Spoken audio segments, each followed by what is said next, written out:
Hey y'all, welcome back to another episode and post about the strange happenings that have occurred in my life, interactions with the supernatural, we should say. And to start today's video, this is not a sponsorship. I just want to shout out my friend A-Wire of Crash Test Dummies, which is a Jamaican BMX squad team. He was a was a professional BMX rider from Jamaica that has found himself all over the world working with Red Bull and so on and so forth. He became a friend through another mutual friend, Derek Gardner, the Gardner families, Garrett Gardner. They all kind of knew each other somehow through earlier travels to Jamaica of the Gardner boys and family. Oh no, I think they met actually at Woodward. I think Derek met A-Wire at Woodward Camp. Derek was a very good skater, I believe, skateboarder, and A-Wire was there for bike, and they must have connected there, and I believe that's the story. So anyway, A-Wire, guys, go look him up. He's got a lot of projects all over the scale, very similar to the things that I do, where you can't really pinpoint what I do. So he's a BMX rider. I know he was a chef for a while. He had a restaurant or something going on in Japan. He's doing art. I think he's doing music. He's very dynamic, a polymath. So go check him out. Really interesting, spiritually intuitive and intelligent guy. And we actually met over discussions of astral projection and astral traveling as our valid reality, and we connected on that level. So it's been an interesting journey. Richard, I hope you're doing well. Bless up. I don't know where in the world you're finding yourself right now, but stay injury free. You're loco. So anyway, interesting transition to this. So when I was in college at some point, I don't know if this is before or after the Slovakia trip. I think it was actually before, but it was around the same time. So maybe it was after the Slovakia trip, perhaps, because I remember at some point going to college just having the word metaphysics on my mind. And that would tie into a lot of what I experienced in Slovakia, but it could have been before. Time travel and stuff, you know? Quantum entanglement. So I'm in Rhode Island, South County, Rhode Island. I went to school in a town, interestingly, to reference Richard in Jamaica, Kingston, Rhode Island was where I went to school.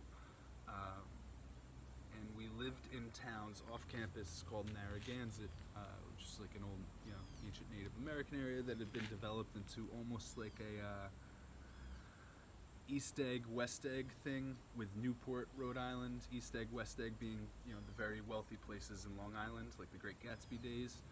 Those same people, those industrialists of the Gilded Age, actually lived in Newport, Rhode Island, and others lived in Narragansett, Rhode Island, across the Narragansett Bay. So anyway, it's a really interesting area. Magnetizes or draws in a lot of very interesting human beings as a result. So I go to this bookshop. I cannot remember the name for the life of me, and I apologize. It was something with an I. It was a clever kind of double entendre with the word I. Cannot remember right now. I think it was in Wakefield, which was the town in between Kingston and Narragansett. So, that's getting me now. There's something I. Maybe look this up. Wakefield, Rhode Island bookstore, or something with the word I in it. It may still be there. So, I'm wandering through this thing. I'm probably, super stoned when I show up, and I have this intent on seeing every single book in these 10, 15 shelves that they have, 6, 7 foot high shelves. So I'm in there, and this person who's working there probably thinks I'm stealing something. That's why I'm looking at every book to distract them. So, but no, I literally wanted to read the titles of every single book I could find, because I knew the book was going to speak to me that I needed. And I went in there with this idea of metaphysics, because I wanted to learn more about the things I'd been experiencing with the supernatural. I had imagined there were seasoned philosophers and scientists throughout history that have experienced things similar and had written about them and experimented and explored into these subjects. So I'm searching, I'm not finding anything I'm looking for, and then I go over and I ask, do you have anything along this line, this subject? I recall being nervous to ask about metaphysics because I didn't know how they would interpret that. Because it was a time that was not at least in the communities and circles I had been in, that like you could talk to somebody about, or you could discuss with somebody subjects of that matter. So I went up to the stranger, I asked, do you have anything on metaphysics? And they were like, oh, I don't even know what that is. Like, check over there, it's like the philosophy section and stuff. I'm like, oh, okay, cool. And I go over and I'm going through all these books, and I finally come across a book that actually doesn't have anything written on the end. And I'm like, oh, it's very odd. I think it just had like a little year on the bottom or something. It looked very old, so I pulled that out. Nothing written on the cover either. I'm like, this is very interesting, and I open it up. You got that blank first page, and then the next page is the title page, and it was called The Structure of Metaphysics, a philosophical approach by so-and-so, so on. It was honestly, so I grabbed it, I get back to my place where I was living, and I open it up, and I start reading it. It's like the most complex, convoluted interpretation of metaphysics by this almost seemingly like collegiate philosopher, but in a different time than we had lived in, so the language, the presentation was much different than I had been used to, and I started kind of deciphering through what I believe is to be some sort of code, because I think this book found me somehow. It asked me to come get it somehow. It was very odd, because every other book on the bindings had the names and all the information, and this was the only one that didn't. And so I'm studying all this metaphysics, and I start getting into like weird deep philosophies, and I feel like it's like reading Shakespeare the first time. I'm not understanding fully what I'm reading, but I know somewhere deep in my consciousness it's understanding it and interpreting it and making it applicable to what I do understand. And my entire life started to shift when I started studying this metaphysics, and not in ways that I thought, like I would start manifesting all this magic and all this different stuff. No, it actually like drew experiences into my life, moreover, and opened up my heart. Somehow this like code went from me being like a physical and mental being to like a heart-oriented being out of nowhere, like as if I had read some secret cheat code to the Matrix written in this book in their languages, which will lead me to another story in the future, which I will come back to, and I'll mention it now, and I'll put it, I'll write it down here for you.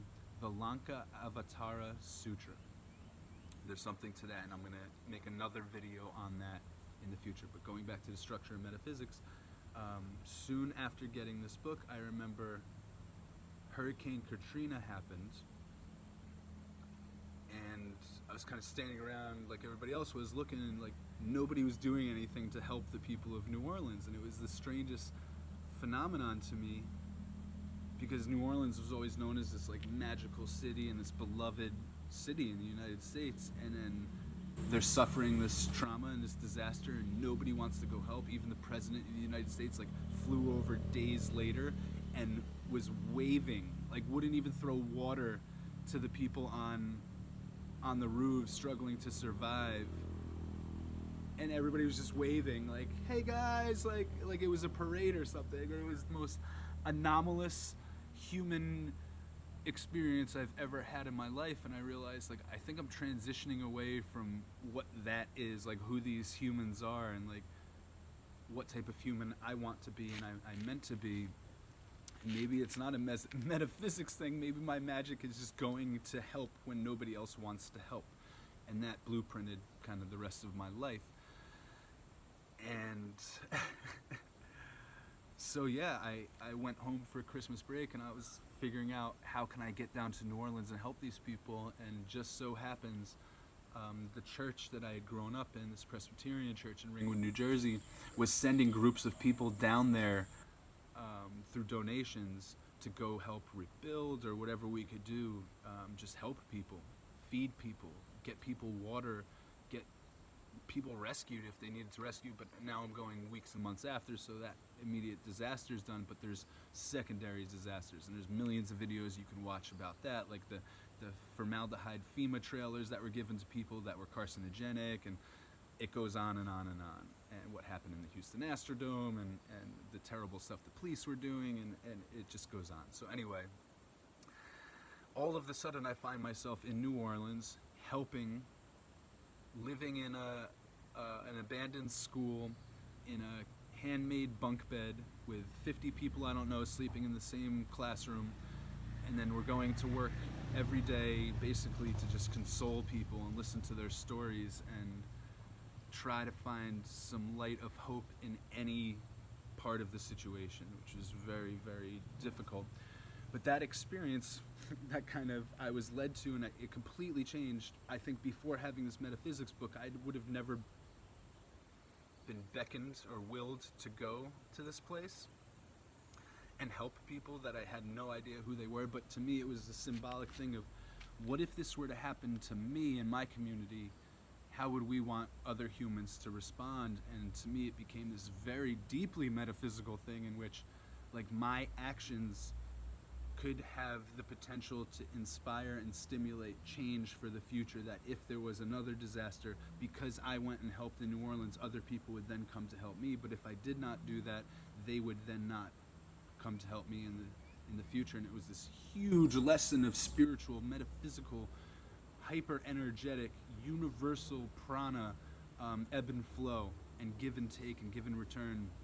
And it taught me so much about magic, which was the most curious thing, because that was my initial goal. And then fast forward a little bit, the last night that we're there, we all find ourselves on Bourbon Street, which arguably is the most magically charged place on the United States continental plane, because literal voodoo and spiritual protective magic has been practiced there for hundreds of years, still up to this day. So yeah, I found myself in the center of the magic that I was looking for, both, you know, light, dark, combination of the two, and this blending community and society there that was struggling spiritually in such a dismal, dark place at the moment that I was there. And that's the time when, you know, magic is really, really amplified within us, within the world, because it's like a raw nerve being exposed, and it's how is the body of humanity going to react to repair that for the future. And, you know, that's the creative potential when we cut ourselves and injure ourselves. Then it's the magic of our intrinsic, our inner biome, finding a way to create a miracle and magic to repair that thing so that this whole system can survive better into the future. And to me, that's what I learned about Hurricane Katrina, was that it was exposing a raw nerve of our humanity, and we had a chance to repair it or let ourselves die. And a high percentage of the society chose to die, and I chose to absorb the magic. So a truck signaling the end of my video. That's another wild story, strange story from my life about how the supernatural finds its way to interact with us and leads us to our destiny and our chosen, what I would understand as, before we came to this world, chosen path. So thank you for listening. Please subscribe, like, share.